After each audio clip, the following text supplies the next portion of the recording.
Uh, we might use a little video clip of it, just like a short part of your answer. Notice my patriotic mug. It's a very nice mug. Thank you, thank you.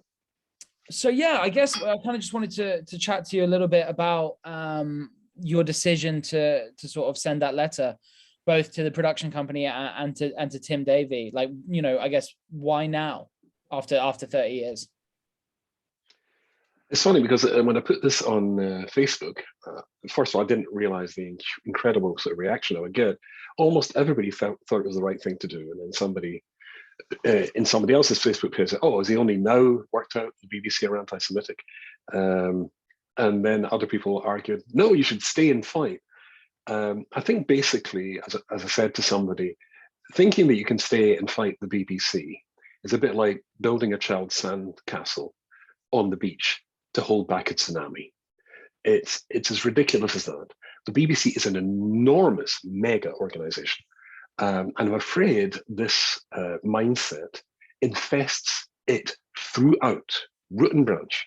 The exceptions, the people who don't see it that way, don't find a happy home there and leave pretty soon. And it's those small group of individuals who sort of get together and whisper and sort of like in corners to each other, but they really do feel like that in the piece that I sent you. I mean, can you imagine a group of Christians having to secretly pray together because they know that the end of their BBC career?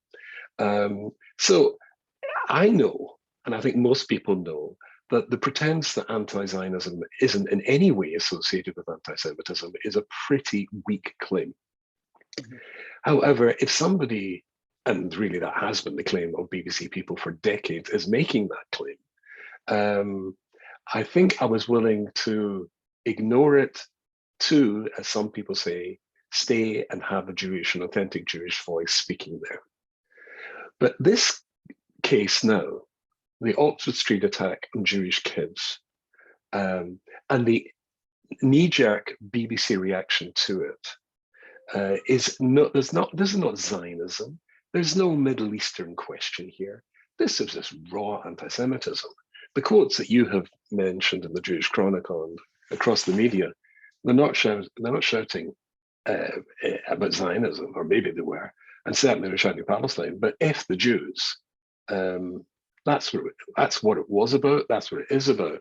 And for the BBC to defend, obfuscate, try and cover up, try and pretend, and do their usual stick their fingers in the ears and go la la la stuff when it comes to Jewish kids being attacked in the street, Oxford Street in London, but for no other reason being Jews, and desperately search as the perpetrators were Muslims, and you can't, if you're the BBC, in any way criticize Muslims, search for some sort of excuse to try and mitigate the guilt of the perpetrators and shift the blame to the kids, way beyond a line that I'm willing anymore to be associated with. Yeah, that's very interesting. So I guess it's a sort of a case of the straw that broke the camel's back. I mean, you spoke in the letter about how the majority of the people that you worked with at the BBC were great and talented and sort of all that. Do you think the BBC's ever had a problem with kind of people personally being anti-Semitic? Like, have you ever felt any sort of like individual level prejudice? Oh, absolutely, very, very much. And as the example I gave you in the piece I sent you about a producer I had for 10 years, I would never, ever have suspected that this person was anti-Semitic. On a personal level, we had a very good professional relationship and a very successful relationship, which is why I was there broadcasting for 35 years, actually. I would never have, understood this, because it's what they say when, somebody said, I don't know who, some clever person said, the English definition of anti-Semitism is disliking Jews more than is absolutely necessary. And it's when it comes out, it's very rarely, you're not getting somebody, BBC person standing up there and ranting to anybody except those in the club about Jews. I could tell you a story. I mean, I've got lots of stories. In fact, I'm even thinking of writing a little book called The Only Jew at the BBC. Certainly during the 80s, the only two Orthodox Jews who regularly appeared at the BBC was Jonathan Sacks, Lord Sacks, Mm-hmm. and myself. Now, of course, he's the chief rabbi, and of course, with an Oxbridge pedigree, which made BBC people drool at the mouth. He was, in a sense, one of them, if that makes sense. Now, I'm not in any way criticizing Jonathan. I know for a very long time, and quite heartbroken about his passing. But they felt comfortable with him. Mm-hmm. I learned in Gate City Shiva. I'm Scottish. And I don't quite fit. They couldn't fit.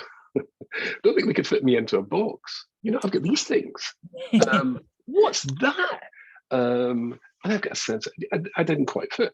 So to my face, it would never be there. But a couple of people who became very close to me. I remember one of them, we went for a coffee, and this guy, gay guy, a very, very good friend. I liked him a lot, and remarkably pro-Israel, despite the gay movement's rejection of Israel's support of the gay movement. Pink washing, it's called. Mm-hmm. Okay.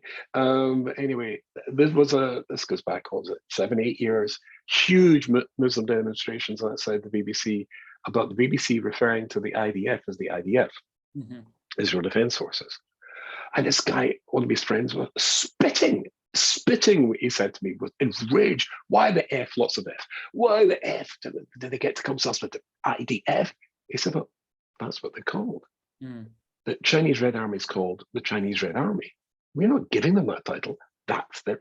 But this guy is literally, like most anti-Semites, foaming at the mouth. Mm. Now, I'm sure if I sat down next to that guy, or we had a coffee together in the cafeteria, it would be as charming as could be, because English anti-Semitism is not being anti-Semitic more than is absolutely necessary.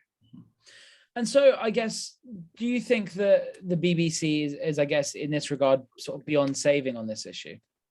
Yes. Yes, I do. Yeah. Yes, I do think so, because there is no look. Any patient is beyond saving if they don't admit they're sick. If you find a lump, I found a little blotch on my leg about 2 years ago, and being a man, men are extremely good at suddenly appointing themselves specialists in all sorts of medical areas. I came to the conclusion it was absolutely nothing to worry about. And I kept pushing it off because I'm really a big coward. And eventually went to see a doctor, looked and said, oh, basal cell cancer.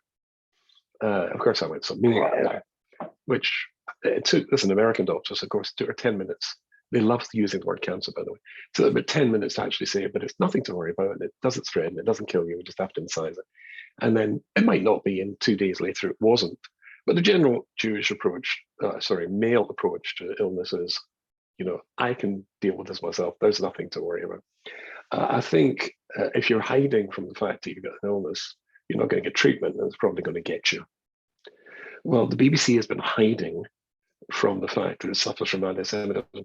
I mean, it spent how many tens of thousands of pounds hiding its own report into its biased broadcasting coverage of the state of Israel in the Middle East. So that's even more cowardice than my refusal to have a spot in my leg analysed. So it has been fighting and spending fortunes to refuse to accept there as a problem. So you can't possibly get cured if you don't think you're sick. And I think the example we're talking about, the Oxford Road example, is the worst example. Even now, with this, and for goodness sake, the Board of Deputies of British Jews, forgive me, hardly known for its dynamism, it commissioned a forensic analysis of the recording. Shouldn't the journalist have done that? You and I write, right? We're journalists. Mm-hmm. What's one-on-one journalism? Check your facts. The BBC didn't check their facts. They then denied there was a problem, and now they're refusing to apologize. Goes on and on and on and on. Anything else, particularly anything that fits with the club's philosophy, they'll apologize in a minute. Not when it comes to Jews. So I guess, where does that, I guess, leave Britain's Jews then? You know, a lot of people will obviously pay their license fees. They'll enjoy huge amounts of BBC programming, you know, Strictly and the dramas and all that stuff. So where does it, I guess, where would you think it leaves them if they can't rely on the BBC for news, which is, you know, a service that they pay into and to a certain extent, you know, should feel represented by? I think it will leave them exact same place I was left, which is compromised. Look, I mean, this sounds blunt and crude and almost stupid, but I think it's true. If the BBC are not reporting in Jewish, probably reliable. Oh, unless it's talking about, I mean, you get to see the BBC's prejudice best when you look at the World Service, because then they feel there's not so much, you know, supervision.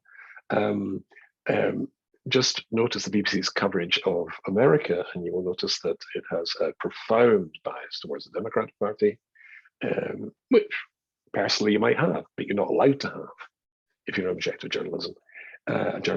There are standards that I think journalism should have, which the BBC has blind spots, but its blindest spot by far is Jews. So we're compromised as British Jews. I still turn to the BBC often, but I know that it's not the world's oracle of truth that it likes to see itself as, particularly when it comes to Jews. So I'm afraid Jews have to say, that's about what's happening in a volcanic eruption in Alaska. Huh? That's interesting. What's happening in the Middle East, or increasingly what's happening to Jews anywhere. You cannot. Recently, that he was going to fight to restore the reputation of BBC journalism, and then so far has just capitulated to the agenda, the historic agenda of BBC obfuscation. I don't know if a Tory politician, who Tim Davie was, and under a Tory government can't get them to budge from their anti-Semitic standpoint. I'm not very sanguine. Do you anticipate you'll get a reply from Tim Davie? No, I doubt it. Or if it is, it would be the standard reply. And anyway, if you've ever tried making a complaint to the BBC, you will realise that they should have some sort of special award for designing a complaints procedure which is so opaque that it's almost impossible to actually do it, and the follow-up is almost non-existent. It's a bit of a joke that a company which is created and paid for by the British people denies effectively the British people a voice, and certainly the Jewish people a voice. But I mean, call a gavod to Anglo Jewry, and I compare them to American Jewry where I live, for standing up to anti-Semitism the way you certainly don't see over here. You know, the courage to go into the streets and fight against the Corbyn anti-Semitism, which so many people, I could tell you, the BBC were very keen on, cuddly Corbyn. And again, in total denial, he was an anti-Semite, like all anti-Semites tend to be. That's the only difference between the left and the right's anti-Semitism. The right are proud of it, the anti-Semitism. The left are in denial, but proud of it. So that's really the only difference. I don't know. I think the BBC is a tragedy because it's so good. And the people I've worked with are so talented. And a lot of them are really good people, by the way. I'm not saying they're all. And historically, I've worked with such fabulous people. I've gained so much. I learned so much. I was trained. I'm a trained BBC broadcaster. I'm extremely proud of that. And my writing skills improved exponentially by being, regularly vetted and criticized by, people with serious degrees from Oxford and so on and so forth. It's been a huge education. It just does things so well. It's just a pity that it has this tiny disease running all the way through it called anti-Semitism. And where do you think that comes from? I guess 20 years ago, people may not have said that the BBC has an anti-Semitism problem. So where? I think they would have 20 as well. Yeah, I think 20 as well. It really, look, if I have an old friend, we used to, as you know, I used to be the campus rabbi for the northwest of England, and there's something called Ray Hill. I don't know if you come across Ray Hill in your travels. He used to be a big, he was on UGS's speakers list, ex-deputy Fuhrer of the British Nazi Party, post-Second World War, change of heart. You know, I was very suspicious when I first met Ray Hill. We worked together in campus for about 30 years. He exposed the Nazis from within, had microphones, they tried to blow him up 3 times. Very interesting guy. And Ray Hill said, you know, even though there is, of course, such a thing as an anti-Zionist, there's not an anti-Semite, but for every one of those, there's 9 that are just raw anti-Semites, hiding their anti-Semitism behind anti-Zionism. That's 20 years ago, I think we would have said is the exact same thing. Because I was a campus rabbi, because I spoke at the first anti-Israel debate in Europe, which was, believe it or not, in Glasgow School of Technology in those days, now Glasgow Caledonian University, and it was fighting this, call it anti-Zionism, I know it's anti-Semitism, on campus for all of my life, including now, by the way, in America. That's where it's come from, generation after generation after generation. I could show you pieces I've wrote for newspapers literally 30 years ago, saying that the front line of the defense of anti-Semitism and the state of Israel is not the border with Lebanon. Mm-hmm. It's the pages of the newspapers and in the media. And because we lost that battle after 1973, when the whole Palestinian thing in allegiance, the Green Alliance with the left, broke, it's generation after generation of people poisoned with this stuff, who of course join the media and government, etc., etc. There is a tolerance for it, which has just seeped into the entire body politic and body national of the UK. And I guess finally, just to wrap up, is there anything that, you know, say, against all the odds, the BBC apologized, retracted their story, said, you know, we sincerely regret any offense caused to the Jewish community. Was there anything that they could do that you would consider sort of rejoining them?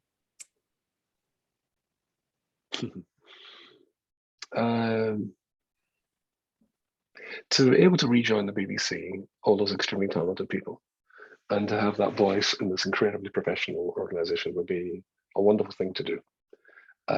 Wonderful thing to be able to do. Yes, if they were to, I was astonished in reading a newspaper to find that they are resistant to the international definition of anti-Semitism. I think maybe if it's serious, if that would be to admit they have a problem and then go for treatment. There's a phrase we in the counselling world tend to use, dealing with addictions. How do you know if an addict is lying? Are his lips moving? So for the BBC to say sorry, his lips are moving.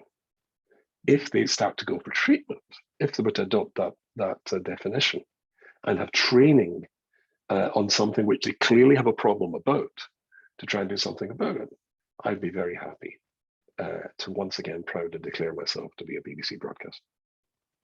Amazing. Thank you so much, Rabbi. That's very, very, very useful. Yeah, thank you so much for speaking to me. Oh, thank you. And I didn't anticipate this in my little thing, but it's I've got a Zoom class, Zoom interview shortly with Arat Sheva, Ynet News. Oh, it's all your fault. I'm blaming you entirely. A big media tour for you there. What university were you at? I was at Nottingham. You're in Nottingham. Yeah. Excellent. How long have you been with the JC? About 5 months. Oh, really? Yeah, very recent. Yeah. Well, you seem to be doing a great job. Amazing. I wish you great Hatzlacha, great success, and thank you very much. Thank you so much. God bless. Bye-bye.